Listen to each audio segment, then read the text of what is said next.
안녕하세요. 오늘도 사연살롱을 찾아주셔서 감사합니다.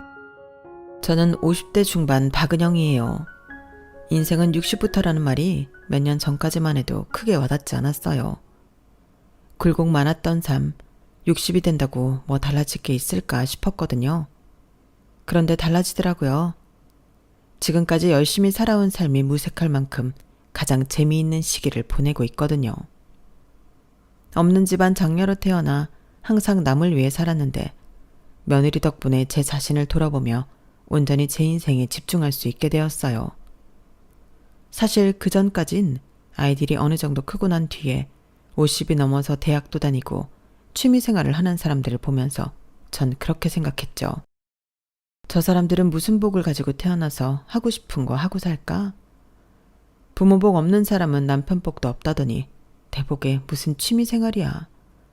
건강하게 잔병 치레 없이 잘 사는 것만으로도 복인 거지. 재미있는 인생을 사는 사람들을 보면 제 인생과 멀었기에 부러우면서도 한편으론 가질 수 없는 상황에 욕심내지 말자며 저를 다독이곤 했죠. 제 인생은 배움이나 저를 위한 시간보다 가족을 위한 희생의 연속이었거든요. 어릴 때부터 그런 환경이었기에 누가 시켜서라기보단 그래야 하는 위치에서 당연하게 그 삶을 받아들이며 살아왔던 것 같아요. 어릴 때 우리 집은 정말 가난했거든요. 단칸방에서 벗어난 게 제가 16살 때인데 그 좁은 방에서 동생들 5에 저, 그리고 부모님까지 8명이 살았으니까요. 저희가 어렸을 땐 좁은 방에서도 굴러다닐 정도였는데 하나 둘 성장하면서 크니 방이 비좁아 쪽잠을 잘 무렵 좀 더 큰 집으로 이사할 수 있었죠. 무엇보다 동생들이 5이나 있었는데 부모님은 매일 일하러 나가셔야 했어요. 그러다 보니 집에서 막내 동생 기저귀를 갈고 밥을 챙겨주며 집안일을 하는 건 늘 제 몫이었죠. 언니 배고파. 조금만 기다려. 금방 밥 차려줄게. 그때가 지금의 초등학교. 그러니까 제가 다닐 때만 해도 국민학교 3학년 때였어요. 새벽같이 나간 부모님을 대신해 부모님이 차려주시고 나간 밥상에 동생들을 불러 모아 하나씩 먹이고 나면 지각하기 일쑤였네요. 그런 일들이 일상이 되고 나니 학교 공부는 따라가기 힘들어지고 동생이 아플 때면 약도 챙기고 열이 떨어지게 돌봐야 해서 학교를 나갈 수도 없었죠. 내일부터 학교에 못 가겠다. 또 그런 생각을 하면서요. 4학년에 올라간 지 며칠 되지 않았는데 아버지가 저를 정말 앉혀두고 말씀하셨어요. 정말 학교에 못 간다고요. 그때 전 아무 말도 할 수 없었죠. 신기하게 알고 있었던 것 같아요. 더 이상 학교에 다닐 수 없겠다고 말이에요. 아니면 그 어린 나이에 학교라는 곳에서 소속감을 못 느끼니 굳이 다닐 필요가 없다고 생각했는지도 모르겠지만요. 그렇게 학교 대신 동생들을 돌보며 부모님 노릇을 하다 보니 남들은 고등학교 입학할 때 저는 봉제 공장에 취직하게 되었어요. 학생, 손이 참 빠르네. 미싱 해본 적 있어? 미싱 배우면 지금 하는 일보다 더 받을 수 있는데 어때? 해볼 생각 있어? 처음엔 실밥 정리나 단추 달기 같은 간단한 일부터 시작했는데 금방 미싱까지 다룰 수 있게 되었어요.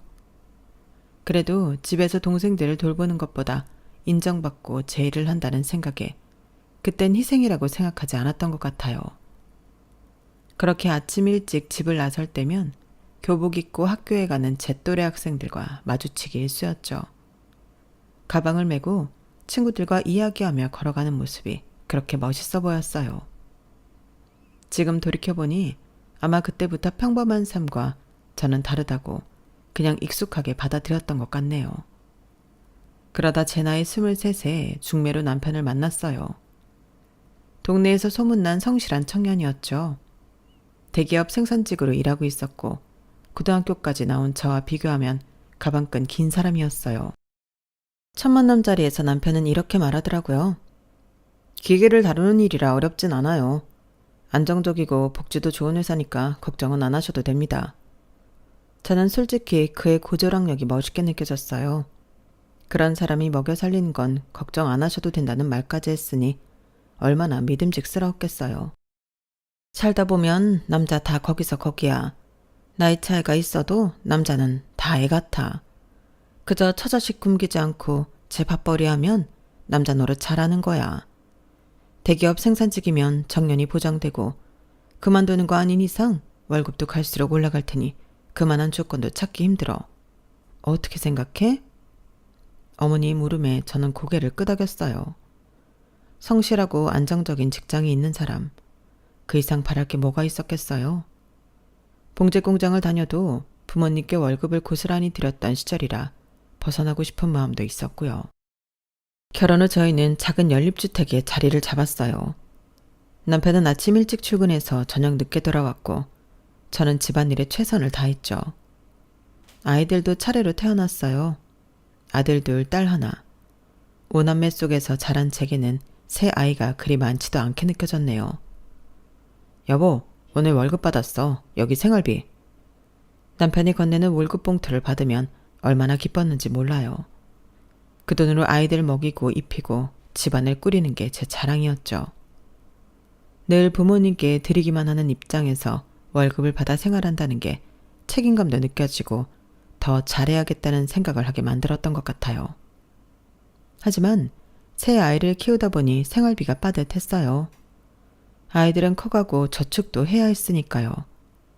그래서 틈틈이 부엌을 찾아 살림이 보탬이 되고 싶었어요. 이거 개당 3원이에요. 1000개 해오시면 3,000원. 봉투 손잡이 달기, 요크루트 스푼 비닐에 개별 포장하기, 양말 뒤집기. 집에서 할 수 있는 일이라면 뭐든 했어요. 아이들 학교 간 시간에는 이웃집 애기도 봐주고 근처 식당 그릇 닦는 일도 잠깐씩 나가서 했죠. 엄마, 오늘 선생님이 신문 스크랩 해오래. 엄마, 이 문제 어떻게 푸는 거야? 열심히 그렇게 산다고 살았는데 아이들이 초등학교에 들어가면서부터 새로운 고민이 생기더라고요. 학교에서 배우는 것들을 도와줘야 하는데 제가 배우지 못한 것들이 많으니까 묻는 질문에 어떻게 답해야 할지 몰라 당황하기 일쑤였거든요. 그래도 최선을 다했어요. 모르는 건 이웃에게 물어보기도 하고 아들 교과서를 몰래 읽어보면서 공부하기도 했죠. 그런데 어느 날부터 남편이 이런 말을 하기 시작했어요. 아들, 그런 거 엄마한테 물어보지 말고 아빠한테 물어봐. 엄마는 그런 거 안 배워서 잘 몰라. 순간 당황했지만 그냥 넘겼어요. 저보다 남편이 가방끈이 긴 게 사실이고 몇 번이나 대답해주려 했지만 그 순간 대답해주지 못한 것도 사실이니까요. 하지만 문제는 남편의 그런 발언들이 아이들이 커갈수록 점점 더 자주 나오기 시작했다는 점이죠. 어느 날 큰아이가 초등학교 6학년쯤 되었던 시기였던 것 같아요. 저녁 식탁에서 아이가 학교에서 있었던 일을 이야기할 때였어요. 오늘 선생님이 대통령 선거에 대해 설명해 주셨는데 아, 그거? 엄마는 잘 모를 거야. 엄마는 학교도 제대로 안 다녔으니까. 그래, 선생님이 뭐라고 설명해 주셨는데? 대통령 임기나 국회의원 법제정 뭐 그런 쪽으로 설명해 주셨지. 그게 기본이라 중학교, 고등학교 올라가도 다른 형태로 계속 나와. 개념을 잘 외워두면 나중에 어렵지 않을 거야. 남편의 말에 식탁이 갑자기 조용해졌어요. 아이들의 시선이 저에게 향했을 때 제 얼굴이 화끈거렸죠. TV에서 뉴스를 볼 때도 비슷했어요. 엄마, 저기 나오는 나라가 어디야? 엄마는 지리를 안 배웠으니 몰라. 아빠한테 물어봐. 말레이시아. 초반에 설명할 때 나왔잖아. 대부분 정보는 자막이나 소리로 나오니까 집중해서 봐. 남편의 말에 저도 지지 않고 말했죠. 같은 일이 반복되니 저도 알고 있는 건 말하고 싶다는 오기가 생기기 시작하더라고요. 아마 점점 남편의 말투가 제가 무식하다는 걸 일부러 강조하면서 아이들 앞에서 저보다 남편이 우위라는 걸 쇠뇌하고 싶었던 걸 느꼈던 것 같아요. 아들, 이제 숙제는 아빠가 봐줄게. 아빠가 늦게 들어오는 날은 식탁에 모르는 거 올려놓고 자. 늦게 오더라도 보고 풀어서 알려줄 테니까 괜히 엄마 힘들게 하지 말고. 알았지?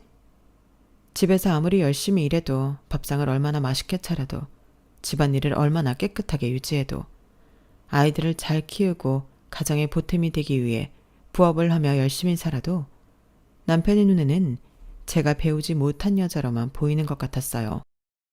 여보, 당신이 자꾸 아이들 앞에서 배우지 못해서 엄마는 모른다는 말할 때마다 내가 얼마나 작아지는지 알아요? 내가 배우지 못했어도 틀린 말은 안 해요. 틀린 말을 하고 안 하고의 문제가 아니잖아. 알면 당신이 알려주던가. 내가 없는 말하는 것도 아니고 있는 사실을 말하는데 대체 뭐가 문제라는 거야. 그럼 아이들 앞에서 거짓말이라도 하라는 거야? 엄마 아는 거 많고 많이 배웠다고? 국민학교도 못 맞췄으니까 모를 수밖에 없고 그나마 고등학교까지 나온 내가 아이들 학업 좀 봐주겠다는데 그게 뭐 잘못된 거야?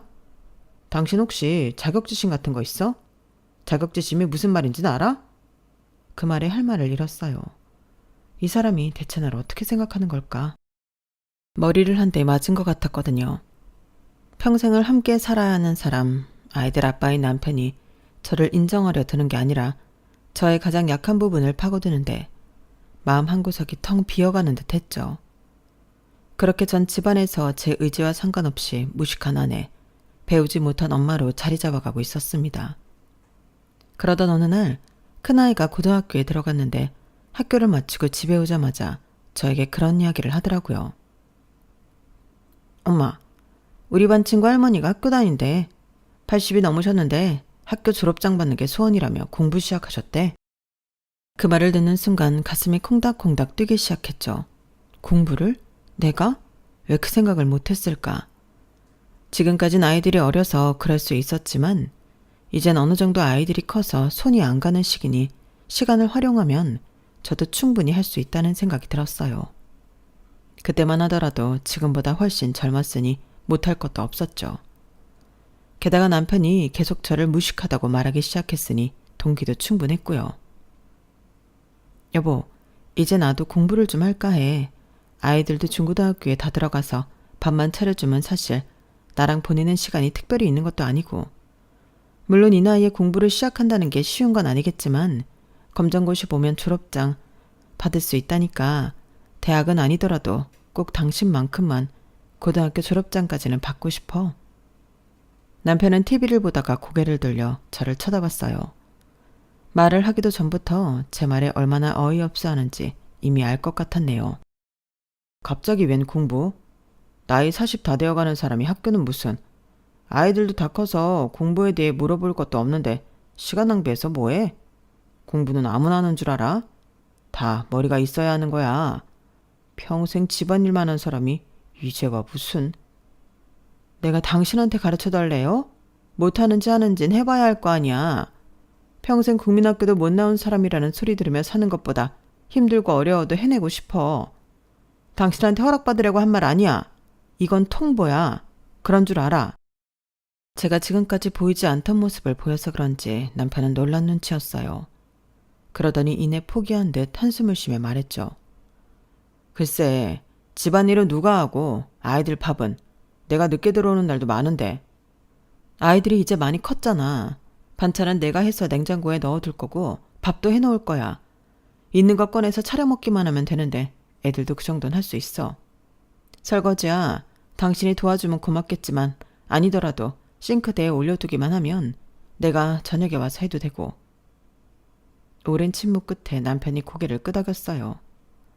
알았어. 하지만 집안일에 소홀하면 안 돼. 집안이 엉망되면 그땐 그만둬야 해.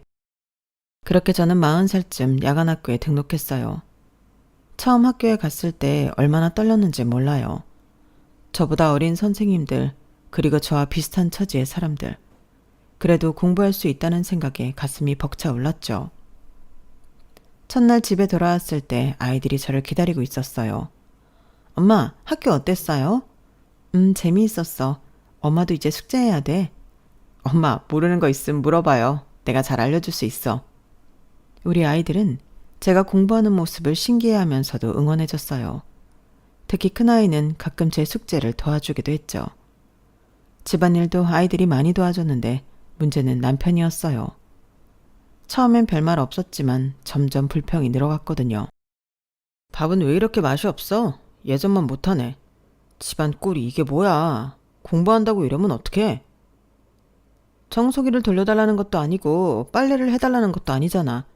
벗은 옷 빨래통에 넣고 사용한 휴지 조각, 먹다 남은 과자 봉지, 쓰레기통에 넣는 게 힘든 일이야? 그러던 어느 날 학교에서 돌아오니 집안이 난장판이었어요. 아이들은 각자 방에 틀어박혀 있었고 남편은 소파에 누워 TV를 보고 있었더라고요. 이게 무슨 일이야? 다들 일부러 나 보라는 듯 작정이라도 한 거야? 아, 왔어? 바빴어. 엄마 아프다고 해서 병원 모셔다 드리고 나도 온 지 얼마 안 돼. 애들도 다음 주 시험이라고 학원 갔다가 숙제 있다고 잠깐 TV 보다 방에 들어간 지 얼마 안 되고. 집은 휴식하는 공간 아니야. 이따 치우면 되는 거지. 왜 들어오자마자 잔소리야. 어머님이? 어디가 아프시다는데? 허리 디스크가 심해지셨대. 병원에서 몇 주 입원하라고 하는데 엄마가 병원은 죽어도 싫다고 하셔서 아마 우리 집으로 모시고 와야 할 것 같아. 순간 머리가 하얘졌어요. 시어머니를 싫어하는 건 아니지만 집안에 아픈 어른이 있으면 밖으로 다니며 제 볼일을 보는 게 현실적으로 어려워지니까요. 혹시 학교를 계속 다니지 못하는 건 아닌지 내심 걱정이 되었던 거예요. 아프셔도 몇 시간은 혼자 계셔도 되겠지? 뭐야, 설마 당신 엄마 아파서 집에 누워 계시는데 혼자 내비두고 나가겠다는 거야? 의사가 병원에 왜 입원하라고 하겠어?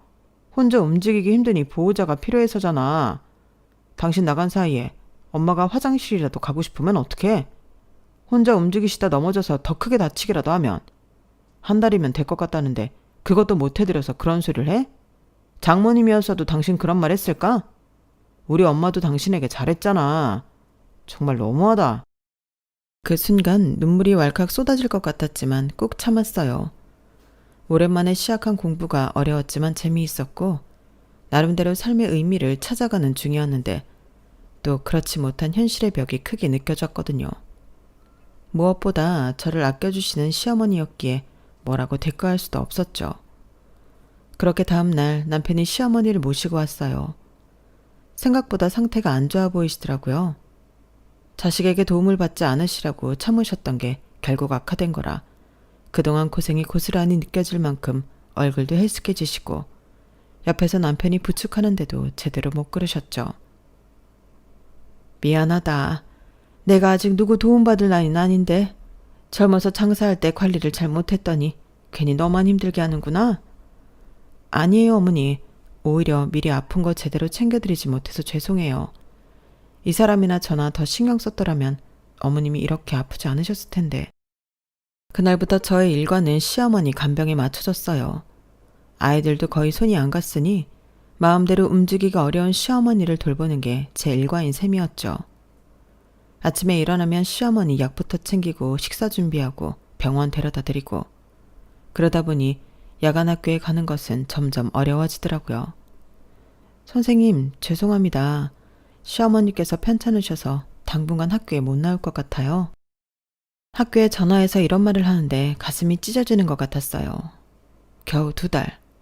그렇게 짧은 시간이었지만 그 2달 동안 느꼈던 성취감과 희망을 모두 내려놓아야 했으니까요. 시어머니와 함께 사는 건 생각보다 힘들지 않았어요. 오히려 시어머니는 저에게 늘 감사하다며 다정하게 대해주셨거든요. 제가 어릴 때 친정어머니에게도 받지 못했던 따뜻함을 느낄 수 있었죠. 은영아, 너 참 착하다. 내 아들이 복이 많아. 너 같은 사람 만났어. 아니다. 내가 며느리 복이 있는 거지. 다들 시자 듣는 거 지긋지긋하다고 시금치도 안 먹는다는데 나는 무슨 복으로. 고맙고 미안하다. 강인하신 분이라고 생각했는데 몸이 약해지면 마음까지 약해지는 건지 어머니의 그런 말을 들을 때마다 안타깝기도 하고 이왕 모시게 된 거 잘 해야겠다는 생각을 하게 되더라고요. 하지만 남편은 여전했죠. 시어머니가 계시는데도 저를 무시하는 말들을 하곤 했거든요. 그러다 결국 올 것이 오고 말았죠. 어느 날 저녁 식사를 준비하고 있는데 시어머니가 거실 소파에 누워 계셨고 남편과 아이들은 TV를 보고 있었어요.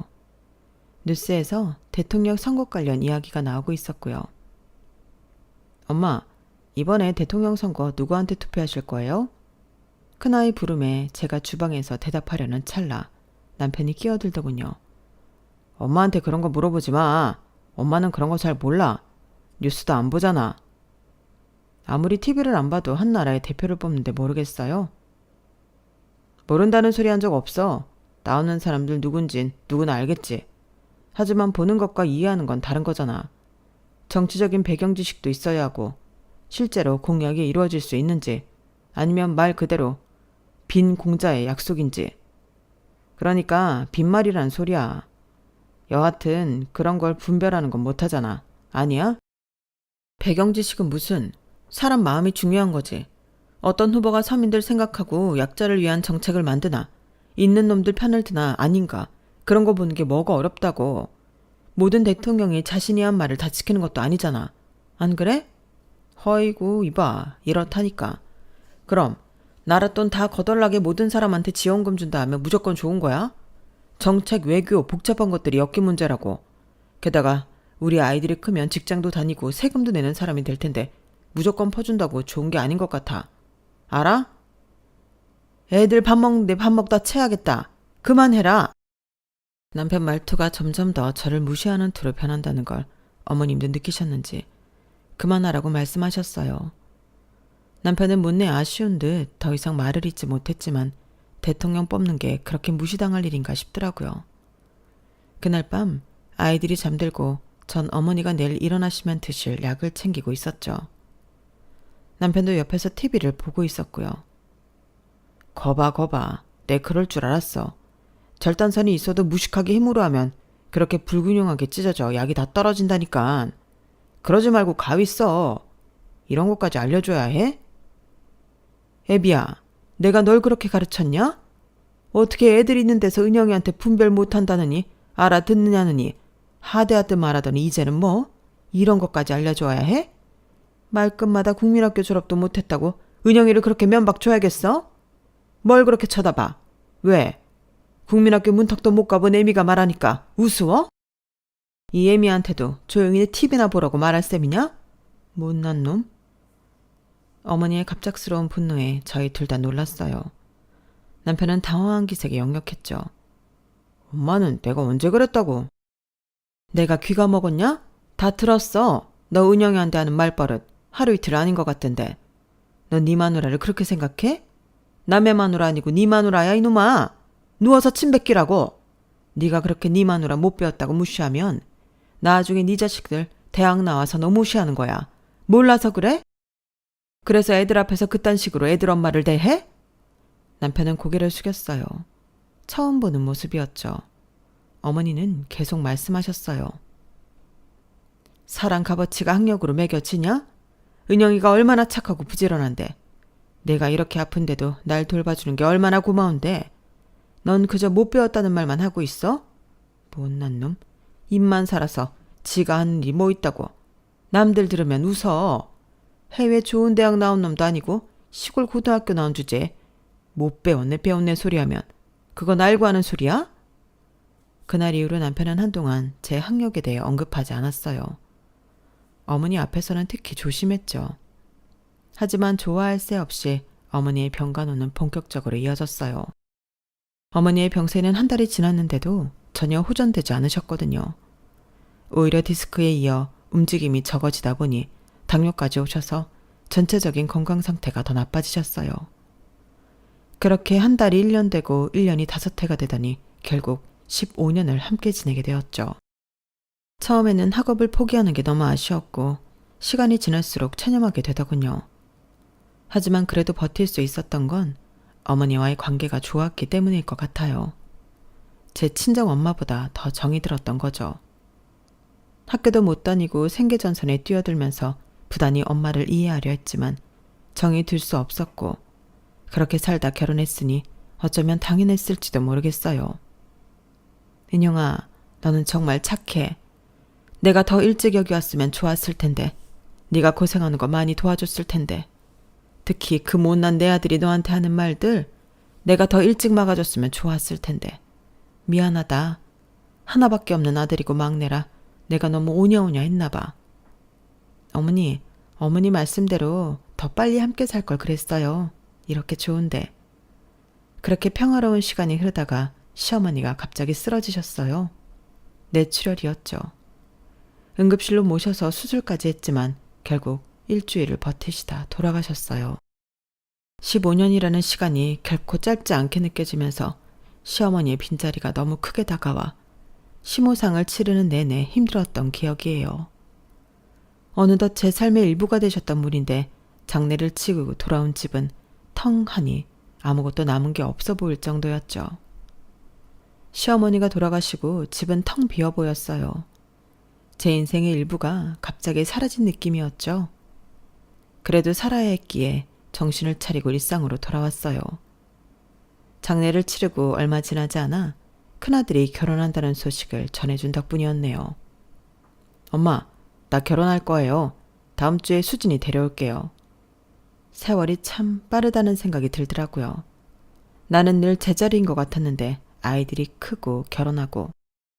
그렇게 아들은 수진이라는 참한 아이와 결혼했어요. 간호사라 일하는 착한 아이였죠. 결혼식도 무사히 치르고 두 사람은 우리 집에서 멀지 않은 곳에 신혼집을 마련했어요.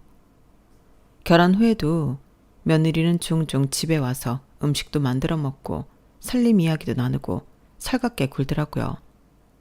그런데 문제는 남편이었어요. 시어머니가 돌아가시자마자 남편은 다시 예전 모습으로 돌아갔거든요. 며느리 앞에서도 저를 무시하는 말들을 어느 순간부터 아무렇지 않게 내뱉기 시작했던 거예요. 어느 주말 아들 부부가 집에 와서 함께 식사를 하고 있었어요. 며느리가 열심히 요리를 도와줬는데 남편이 갑자기 이런 말을 하더라고요. 수진아, 네 시어머니는 요리는 잘하는데 어떻게 만들었냐고 물어보면 설명을 잘 못할 거야. 학교를 제대로 못 다녔거든. 네가 요리 배우려면 그냥 어깨너머로 배워. 요즘은 유튜브에 다 잘 나와 있지 않아? 차라리 그게 더 편할지도 모르겠다. 순간 식탁이 조용해졌어요. 며느리는 당황한 표정이었고 아들은 불편한 기색이 역력했죠. 아버님, 걱정 마세요. 어머니 잘 가르쳐 주세요. 유튜브보다 쉬워서 귀에 쏙쏙 들어오는걸요. 유튜브 보면 뭐예요? 이 사람이 어머니가 해준 반찬이 제일 맛있다는데. 며느리는 그게 무슨 상관이냐는 투로 오히려 제 편을 들더라고요. 그때 저도 모르게 주책맞지만 찔끔 눈물이 날 뻔했어요. 어머니가 떠나고 세상에 이렇게 든든한 내 편이 생기다니 마음이 따뜻해지더라고요. 하지만 남편은 웃으며 고개를 저었죠. 아니야, 잘 몰라서 그래. 요리책을 봐야 다양한 요리도 하고 그러는데 저 사람이 평생 책을 가까이 한 적이 없어서 새로운 요리를 할 줄 모르거든. 맨날 했던 반찬들 뿐이지. 어머니, 여기서 어떤 게 김치라고 하셨죠? 지난번에 말씀해 주셨는데 기억이 안 나네요. 며느리는 참 현명한 사람인 것 같았어요. 남편이 저를 대놓고 저격하자 더 이상 대꾸할 필요가 없다는 듯 자연스럽게 냉장고로 저를 부르더라고요.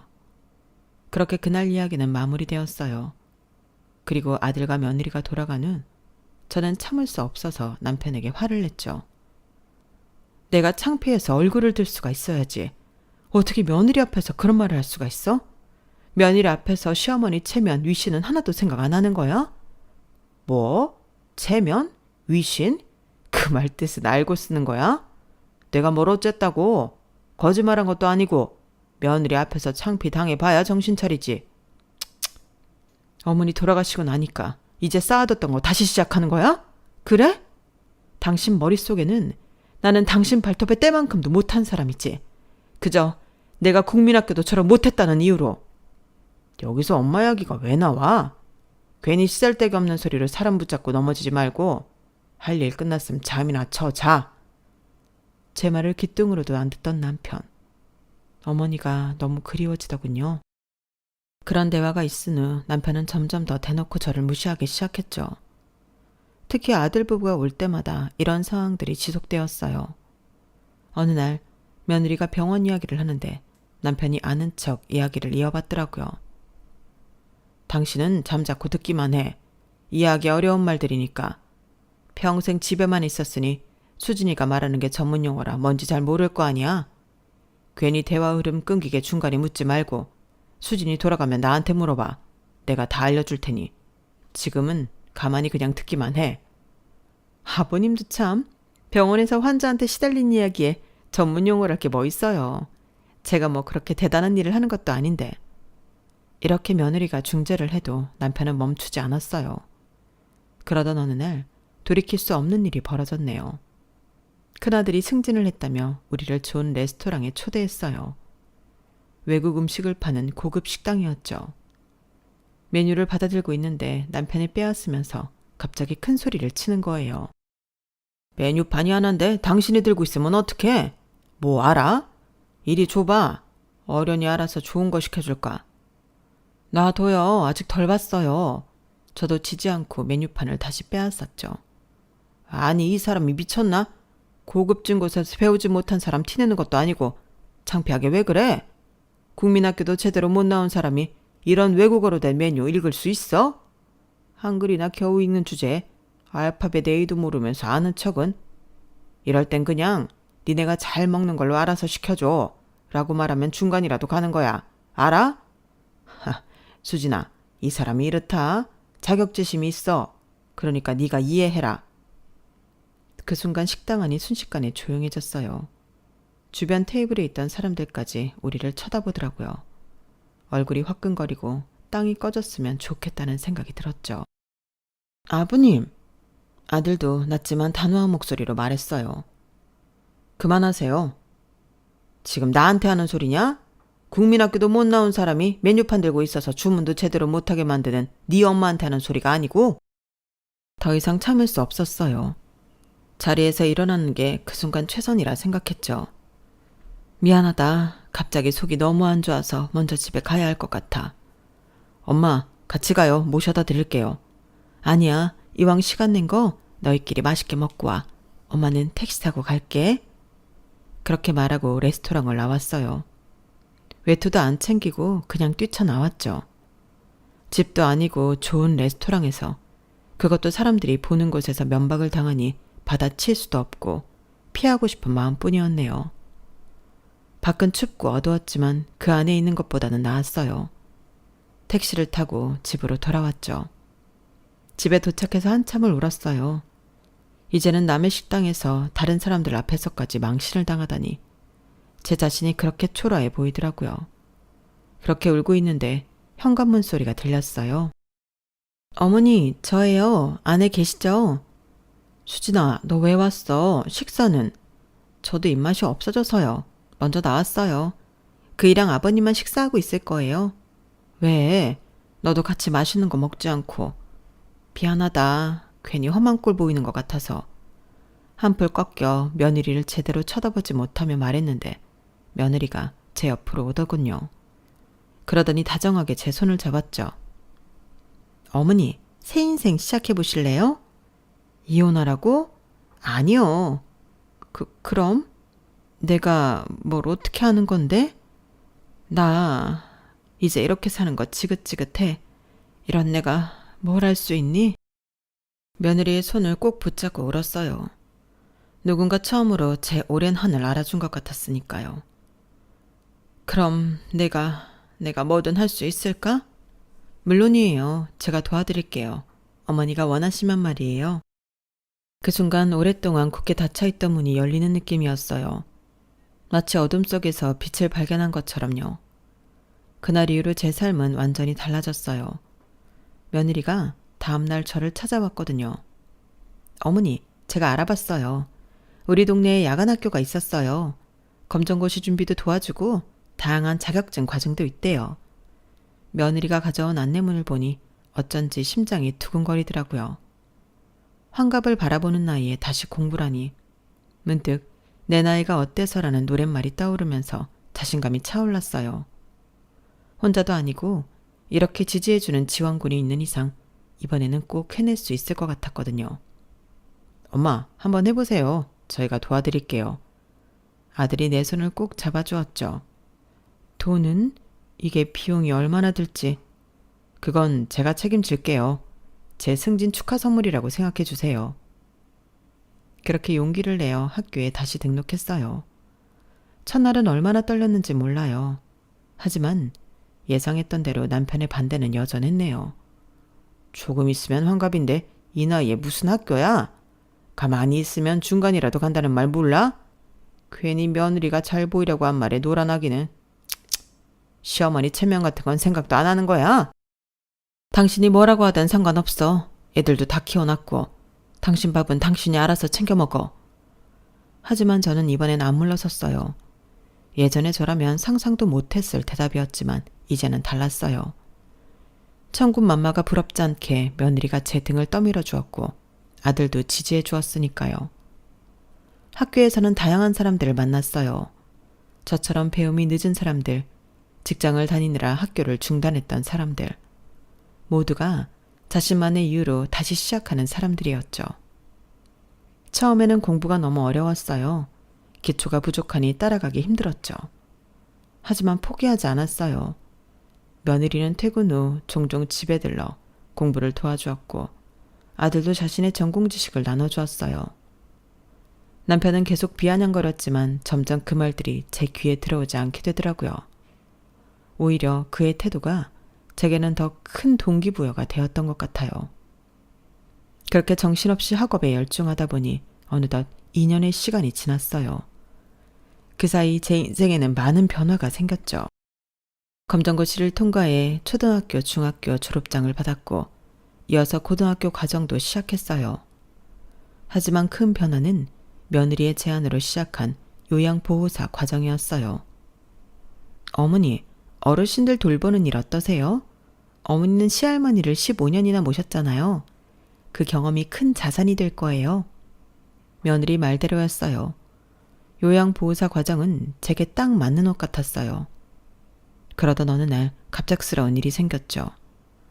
남편이 회사에서 일하다 허리를 다쳐 병원에 입원하게 된 거예요. 디스크가 심하게 나왔다고 하더군요. 수술까지는 아니었지만 2주 정도는 입원해야 한다고 했어요. 남편은 당연히 제가 병관을 해줄 거라 생각하는 것 같았어요. 병실에서 전화가 왔을 때 남편 목소리는 평소와 달리 약간 누그러져 있었거든요. 여보, 나 병원이야. 허리가 너무 아파서 움직이지 못하겠어. 지금 바로 와줘. 지금이요? 나 지금 못 가요. 일하는 중이에요. 태어날 때까지 병관하는 보험으로 해결해요. 간병인 부르면 될 거예요. 뭐? 지금 뭐라고 했어? 제정신이야? 남편이 아파서 누웠는데 무슨 일이야? 빨리 와. 아니요, 안 가요.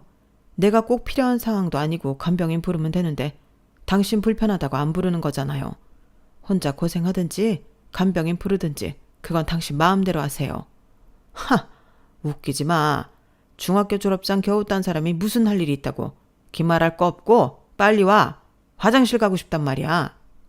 난 분명히 말했어요. 간병인 부르라고. 이만 들어가 봐야 하니까 보험사에 연락해봐요. 끊어요. 뭐라고? 결국 남편은 보험사에 연락해 간병인을 불렀다고 하더라고요. 그런데 며칠 후 또 전화가 왔어요. 이번에는 화가 잔뜩 난 목소리였죠. 진짜 안 올 거야? 간병인이고 나발이고 다 필요 없으니까 당장 튀어와. 3번째로 바꿨는데 아무 소용없어. 어젯밤에는 화장실 가는데 아무리 불러도 못 들은 척 안 일어나서 혼자 일어서려다 침대에서 굴 뻔했다니깐. 그래요? 그럼 더 좋은 분으로 바꿔달라고 해요. 내가 안 해봤겠어? 3번이나 바꿨는데 그대로라고. 더는 못하겠어. 그러니까 더 이상 간병인 탈은 그만하고 지금 와줘. 처음으로 남편의 목소리에서 간절함이 느껴졌어요. 하지만 저는 단호했죠. 나 내일부터 다른 데서 또 일해야 해요. 그러니까 바꿔달라고 하든 혼자 알아서 하든 당신 마음대로 하세요. 다음 날 전 남편이 입원한 병실 문을 열고 들어갔어요. 남편은 저를 보자마자 반색했죠. 왔어? 그렇지 않아도 전화하려 했는데 어제 그 간병인 정말 최악이었어. 상전이 따로 없었다니깐? 저는 남편의 말에 대꾸도 안 한 채 병실 안쪽으로 걸어갔죠. 무슨 영문인지 모르는 남편은 당황한 듯 얼굴에서 웃음기를 싹 뺐고요. 여보, 나 여기 있잖아. 어디 가는 거야? 저는 남편 말을 귓등으로도 듣지 않고 남편 옆 침대에 누워 계신 어르신에게 정중하게 인사를 드렸어요. 어르신 안녕하세요. 오늘 아침에 수술 잘 받으셨어요?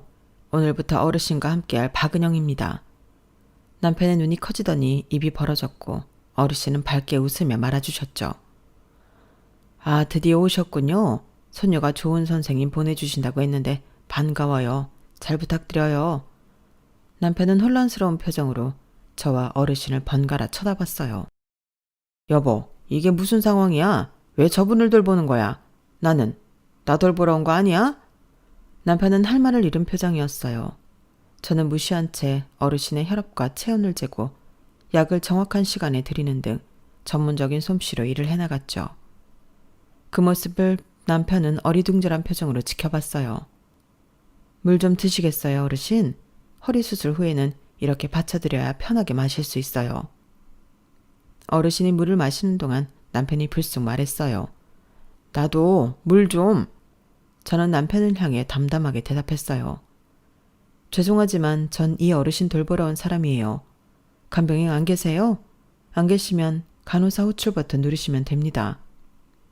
남편의 얼굴이 순간 붉어졌어요.